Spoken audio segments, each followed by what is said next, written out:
ሞት እንዳለ የሰው ልጅ ያምናል። ችግራችን ምንድነው ከተባለ ከሞት በኋላ ላለው ሀገራችን ስንቅ አለመዘጋጃችን። ሞትማ አለ ያምናል የሰው ልጅ።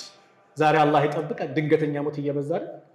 ድንገተኛ ሞት ሰው ሰላም ሆኖ ሞተ ሲባል እየሰማን ደጋግ ይሄዳል፣ መጥፎም ይሄዳል። አላህ ከደጋጎች አላህ ያድርገን። ድንገተኛ ሞት ለጥሩ ሰው ኒዕማ ነው ይባላል፣ ለመጥፎ ሰው ግን ቅጣት ነው። ለምን? መጥፎ ሁኔታ ላይ ያለ ይሄዳል።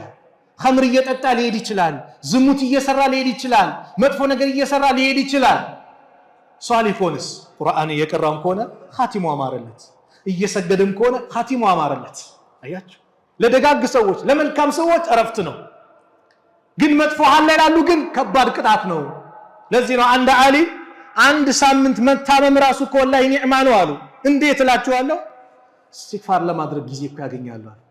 ኢስቲግፋር ያ ረብ ማረኝ ያ ረብ ይላል። ለምን? ተይዘዋልና እንደው አቅም የለኝም፣ አቅሜን አሳይተኛል፣ ደካማውን ካውቄያለሁ ብሎ ተውባ ለማድረግ በር ይከፍትለታል። በድንገት ግን ከሄደ መውቱል ፉጃ ይኸው የቂያማ ምልክት ነው። አንድ በጣም በስተዋል። ስለዚህ ራሳችንን ጠይቅ፣ ነፍሶቻችንን ጠይቅ፣ እናሳምር። እህቴ በቲክቶኩ በምኑ ስጨፍሪ ስዘይ ምን ስትይ ሰዎች ፎሎ ላይክ እንዲህ ሲሉ ወላሂ እያታለሉሽ ነው፣ እያጭበረበሩሽ ነው። አንቺን ወደ ጀሃነም እየነዱሽ ነው።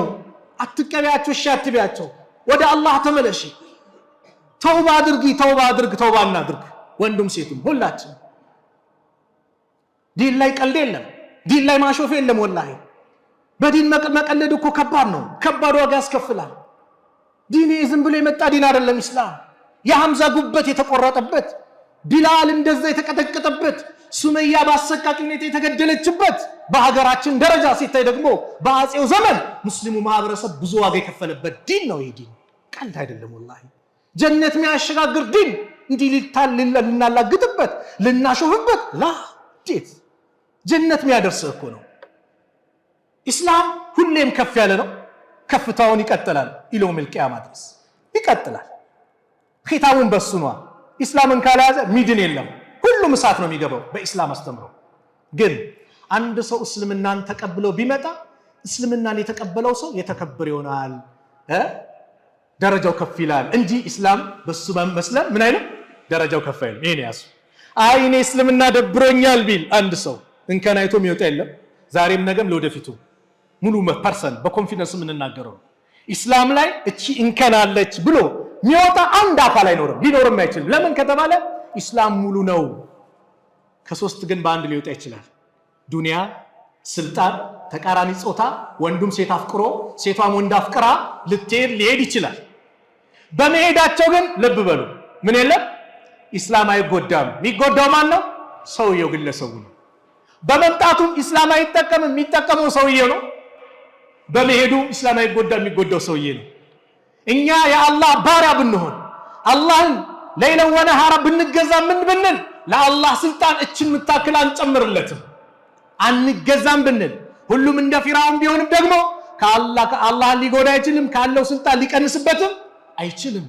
ይሄ ነው እውነታው። ይሄ ነው። ለምን? አላህ ከሁሉም በላይ ነው፣ ከሱ ላይ ጉድለት የለም። ሱብሃነክ ስንል ሱብሃንአላህ ስንል ምንድን ነው ትርጉሙ? ከጉድለት ከምን ከተባለ ነገር የጠራህ ነህ። ሸሪክ ያለው ልጅ ያለው ሚስት ያለው ከተባለ ነገር የጠራህ ነህ፣ ንጹህ ነህ። ሱብሃን ስንል አላሁ አክበር ስንል ከሁሉም የበላይ ነህ እኮ። አልሐምዱሊላህ ስንል ምስጋና በአጠቃላይ ላንተ ይገባል። አዎ ምስጋና የሚገባው ለአላህ ነው። አንድች ምሳሌ አንስቼ ፕሮግራም ይልዝጋ። ሱረቱ ሐጅ ላይ አላህ ምሳሌ ይነግረናል። ዑለማዎቹ አላህ በምሳሌውን ነገር ሲናገር ሰለፎቹ እንደው ይላሉ፣ አላህ ወይ የተናገርከውን ምሳሌ የምንረዳ አድርገን ብለው ዱዓ ያደርጉ ነበር። ወቲልከል አንፋሉ ነድሪቡሃ ሊናስ፣ እችን ምሳሌ ለሰዎች እናደርጋታለን። ወማ ያዕቂሉሃ ኢላ ልዓሊሙን፣ ዓሊሞች ካልሆኑ በስተቀር ግን አይረዷትም ማለት። በምሳሌ የሚናገረው ነገር ከባድ ነገር ነው። እንደው ምሳሌውን የሚነግረን ምሳሌ የምንረዳ አላህ ያድርገን። ለምን ቀደምቶች ዱዓ ያደርጉበት ነበር። ሱረቱ ሐጅ ላይ አላህ የሚገርም ምሳሌ ሰጠ። ያ አዩሃ ናስ፣ ለሰው ልጆች በአጠቃላይ ስሙ እናንተ የሰው ልጆች እያለ የሰው ዘር በአጠቃላይ አለ ዱሪበ መሰሉን ለእናንተ ምሳሌ ተደርጎላችኋል ፈስተሚዑ ለሁ ለሱም አድምጡ ጆሮአችሁን ስጡ አስደናቂ ምሳሌ ነውና በደንብ አዳምጡ አለ አላህ ኢነ الذين تدعون من دون الله እነዛ ከአላህ ውጭ የምትገዟቸው የምታጎበድዱላቸው የምትማጸኗቸው በአጠቃላይ ላይ يخلق ذبابا ፈጽሞ ዝንብን መፍጠር አይችሉም ማለት ወለው اجتمعوا له ለሱ ቢሰባሰቡ እንኳን ከያሉበት ቢመጡ ፕሮፌሰር በለው ምን በለው ፓርላማ ላይ ትልቅ ኮንፈረንስ አለ ብለው ተሰባስበው ዝንብን እንፍጠር ቢሉ መቼም መፍጠር አይችሉም ማለት አረሱ ከባድ ነው وإن يسلبهم الذباب شيئا ዝንብ የሆነ ነገር ነጥቋቸው ቢሄድ لا يستنقذوه منه ከሱ አስጥሉትም ضعف الطالب والمطلوب ፈላጊውም ተፈላጊውም ደካሞች ናቸው አለ ምን ማለት ነው ፈላጊውም ተፈላጊውም አምላኪው ተመላኪው ደካሞች ናቸው ማ ቀደሩላህ ሐቅ ቀድሪ አላህን ተገቢ